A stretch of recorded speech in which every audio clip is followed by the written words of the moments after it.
With the general elections having just passed recently, think of who you voted for. You may have voted for all Democrats, all Republicans, or even third parties. And some of you may have not voted at all. Although Camilla Damaski notes in her article in the National Public Radio that the most recent midterm elections reached an almost record high turnout for votes from 47% of our voting eligible population. That still leaves 53% that did not vote.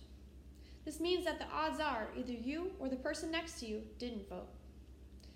According to the Pew Research Center, approximately 58% of the world's current countries are considered democracies. This means that for every person that has the right to vote, another doesn't have the option. British statesman Edmund Burke has been credited for the statement, "The only necessary thing for the triumph of evil was that good men do nothing." So what I'm saying today is that as good people, we need to do something.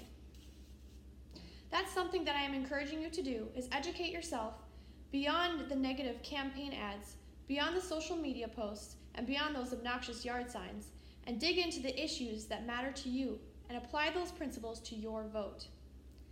Voting is a privilege that empowers your values to have an influence in how the future of your government impacts not only you, but the world around you. That is why it is important to educate yourself on issues so that you can make an informed decision on your own. In the most recent election was my first time exercising my right to vote. But lately, I've been so absorbed into adjusting to school and work that I didn't take time to understand the process. When my dad brought me to the voting center, I realized that I didn't know anything about the candidates' names on my ballot. I was brought up in a family that values being proactive, but at that moment, all I could do was listen to my dad's thoughts on the situation, and that made me uncomfortable. Not with his opinions, but with the lack of my own opinions. In that moment, I knew that I never wanted to be that vulnerable to being swayed by the lack of my own knowledge again. That is why I plan on sharing with you today what a real privilege it is to have the right to vote. I'm also going to discuss how voting can influence the world around you. And finally, I will discuss why it is important to educate yourself on the current issues in the world. Voting is a privilege and constitutional right in America. Being formed only 2,500 years ago in Athens, Greece, democracy is a unique form of government that is relatively new to the human culture. As I already mentioned, only 58% of the world's current countries have the option to voice their opinion by voting. Democracy has been bought and paid for by people willing to lay down their lives and defend the freedoms we have, including voting. The UCSB Science Line estimates that over 650,000 people have given their lives in defense of this country and the freedoms that it provides. An example of people laying down their lives for freedoms is the Arab Spring. In a Trinity College article by Carol Murphy, the cause of the Arab Spring was an uprising of students that risked their lives to stand up to oppressive regimes for the right to free speech, human rights, and political freedom. Another example of a young society that stood up for more democratic freedoms is the 1989 democracy movement in Tiananmen Square in Beijing, China. According to Noah Raymond's article in Time magazine, a group of student protesters camped in Tiananmen Square for weeks, but were eventually crushed by the government, who sent troops with tanks and weapons. There's no estimate number of people that were killed, but it was in the thousands. In an iconic picture of one man, he is standing in front of a line of 4 tanks, risking everything he had to experience the freedoms that we have. To this day, the government in China does not allow people into Tiananmen Square. We as free Americans don't have to risk our lives to protect those freedoms.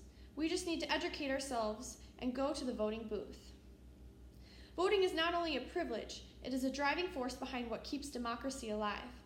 When we vote, we use our voice, our values, and our choices to influence our elected officials in decisions that they make to change not only our culture, but the world around us. We discussed how other cultures are so passionate that they are willing to risk everything they have to gain what Americans have. We have the right to protest, and protests influenced And protests influenced political movements to create more freedoms like the civil rights movement, the gay rights movement, and even dating back to less than 100 years ago with the women's suffrage movement. Women spoke out through that movement, and they earned the constitutional right to have their voice heard by voting. America is in a unique position politically and economically, and what we do influences the world around us. When we spend money here, the world around us gets an economic boost. When we vote, we choose people that make the decisions that lead one of the world's strongest militaries, economies, and foreign powers. Our reach goes far beyond the voting booth. I've shown how voting is a privilege and a driving force behind democracy. Both of those facts logically lead to the point that we need to educate ourselves on the people and issues that we are voting for, so that our voices are not only protect the freedoms we have, but also allow us the ability to grow as a society that protects our rights, even from our own government. This is the wisdom our founding fathers understood as they set out to create this experiment of democracy. When less than 1 out of 2 people are voting, it shows that a sense of apathy has settled in that we can't afford to encourage. If the man that stood in front of those tanks was still alive, he'd be appalled that we don't use our right to vote. I personally was so over the election when it happened. The negative attack ads, the junk mail, and the political posts. I wanted the whole process to be over. As I stood in that voting booth, I realized something was missing. I needed to dig deeper and get beyond the negative media bliss and simply learn. I researched and found some nonpartisan options to learn about the issues. The League of Women Voters usually creates a no-nonsense listing of where each candidate stands on issues such as taxes, abortion, legalization of marijuana, immigration, and education funding. I want to encourage you to reach out to some of those nonpartisan options and educate yourselves. If we don't, we might have to answer to our own children why we are apathetic about the freedoms we don't have. We have seen that voting is a privilege that only a select few get to participate in. That our vote influences how the economy and political influence seen throughout the world. We have discussed why we need to overcome apathy of media overload and educate ourselves on where political candidates stand so that we can use our power wielding privilege wisely. Voting is the driving force behind this powerful world, influencing a gift in democracy. This precious gift is so powerful that it is our civic responsibility and duty to educate ourselves to use it wisely. Lastly, I